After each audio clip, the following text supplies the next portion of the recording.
Brought to you by Palvi Agrico. आता शेतीसाठी जे काही लागणार ते घरपोच मिळणार, तेही मोबाईलच्या एका क्लिकवर। मुंबई उच्च न्यायालयानं आज वंचित बहुजन आघाडीचे गॅस सिलेंडर ही निवडणूक चिन्ह आगामी स्थानिक स्वराज्य संस्था निवडणुकांसाठी राखीव ठेवावं या मागणीची याचिका फेटाळली आहे। ॲडव्होकेट प्रकाश आंबेडकर यांच्या नेतृत्वाखालील वंचित बहुजन आघाडीनं ही याचिका दाखल केली होती। ही याचिका काय, त्या याचिकेत कोणती मागणी केली होती आणि वंचित बहुजन आघाडीला कोणतं निवडणूक चिन्ह मिळणार आणि कोर्टात नेमका कोणता युक्तिवाद झाला हेच आपण या व्हिडिओमध्ये पाहणार आहोत। नमस्कार, मी स्वानंद, तुम्ही पाहतात मुंबई उच्च न्यायालयाचे मुख्य न्यायमूर्ती श्री चंद्रशेखर आणि न्यायमूर्ती गौतम अनखड यांच्या खंडपीठासमोर प्रकाश आंबेडकर यांच्या वंचित बहुजन आघाडीची याचिका सुनावणीस आली। वंचित बहुजन आघाडीला 2019 आणि 2024च्या लोकसभा तसेच विधानसभांच्या निवडणुकांमध्ये केंद्रीय निवडणूक आयोगाकडून गॅस सिलेंडर हे चिन्ह मिळालं होतं। मात्र राज्य निवडणूक आयोगानं स्थानिक स्वराज्य संस्थांच्या ज्या निवडणुका होत आहेत हे चिन्ह राखीव केलं नव्हतं। सध्या गॅस सिलेंडर हे मुक्त चिन्ह असून कोणताही उमेदवार गॅस सिलेंडर हे निवडणूक चिन्ह मागू शकतो।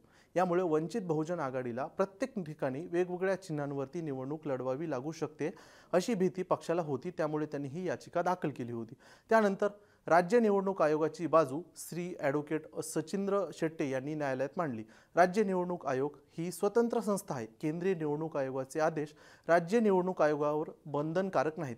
शिवाय स्थानिक स्वराज्य संस्था निवडणुकांसाठीचे अधिकार पूर्णपणे राज्य निवडणूक आयोगाच्या अखत्यारीत येतात असा युक्तिवाद राज्य निवडणूक आयोगातर्फे शेट्टे यांनी केला। तसेच पुढे युक्तिवाद करताना शेट्टे असं म्हणतात की वंचित बहुजन आघाडीने योग्य सक्षम प्राधिकरणाकडे अर्ज करणं आवश्यक होतं। जिल्हा परिषद, नगर परिषद, नगरपंचायत निवडणुकांसाठी जिल्हाधिकारी किंवा महानगरपालिकांसाठी आयुक्त हे सक्षम प्राधिकरण असतात। त्यामुळे वंचित बहुजन आघाडीने राज्यातील प्रत्येक स्थानिक स्वराज्य संस्थांसाठी स्वतंत्रपणे अर्ज करणं अपेक्षित होतं असा राज्य निवडणूक आयोगातर्फे शेट्टे यांनी युक्तिवाद केला। तसेच शेट्टे यांनी न्यायालयाच्या निदर्शनास असंही दाखवून दिलं की एखाद्या पक्षानं मागील स्थानिक स्वराज्य संस्था निवडणुकांमध्ये किमान 5% जागा मिळवल्या असतील तरच त्यांना एखादं मुक्त चिन्ह तात्पुरतं राखीव ठेवता येतं। पक्षाने ही संधी गमावली असून असं शेट्टे यांनी म्हटलेलं आहे। त्यानंतर वंचित बहुजन आघाडीकडून पक्षाचे प्रमुख वकील प्रकाश आंबेडकर यांनी युक्तिवाद केला। प्रकाश आंबेडकर यांनी प्रतियुक्तिवाद करताना म्हटलंय की वंचित बहुजन आघाडी या पक्षाची स्थापना 2019 मध्ये झाली। दरम्यान राज्य निवडणूक आयोगानं गेल्या 10 वर्षांपासून स्थानिक स्वराज्य संस्थांच्या निवडणुका घेतल्या नाहीत। त्यामुळे वंचित बहुजन आघाडीला 5% जागांचा नियम लागू होत नाही असा दावा प्रकाश आंबेडकर यांनी केला। तसेच निवडणुका जाहीर झाल्याशिवाय सक्षम प्राधिकरण अस्तित्वात येत नाही, त्यामुळे अर्ज करणं शक्यच नव्हतं असंही प्रकाश आंबेडकर यांनी म्हटलं आहे। राज्य निवडणूक आयोगाचे वकील शेट्टे यांनी न्यायालयाच्या निदर्शनास आणून दिलं की 5 मे 2025 रोजी राज्य निवडणूक आयोगानं महाराष्ट्र राज्य राजकीय पक्ष नोंदणी नियमावली व निवडणूक चिन्ह राखीव व वाटप आदेश जारी केला होता।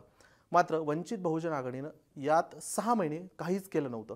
म्हणजे वंचित बहुजन आघाडीनं राज्य निवडणूक आयोगाला त्यांची जी मागणी आहे गॅस सिलेंडर हे चिन्ह राखीव करावं या संदर्भात कोणताही संपर्क केला नाही किंवा त्या संदर्भात पत्रव्यवहार केला नाही। आता दोन्ही बाजूंच्या युक्तिवादानंतर खंडपीठानं म्हटलंय की याचिकाकर्त्यांचे सक्षम प्राधिकरणाकडे अर्जच केलेला नाही, त्यामुळे या याचिकेतील मागण्या मान्य करता येत नाहीत। आता न्यायालयानं राज्य निवडणूक आयोगाकडून कोणताही प्रतिसाद मागवण्यास नकार दिला आणि वंचित बहुजन आघाडीची जी याचिका होती ती फेटाळली आहे।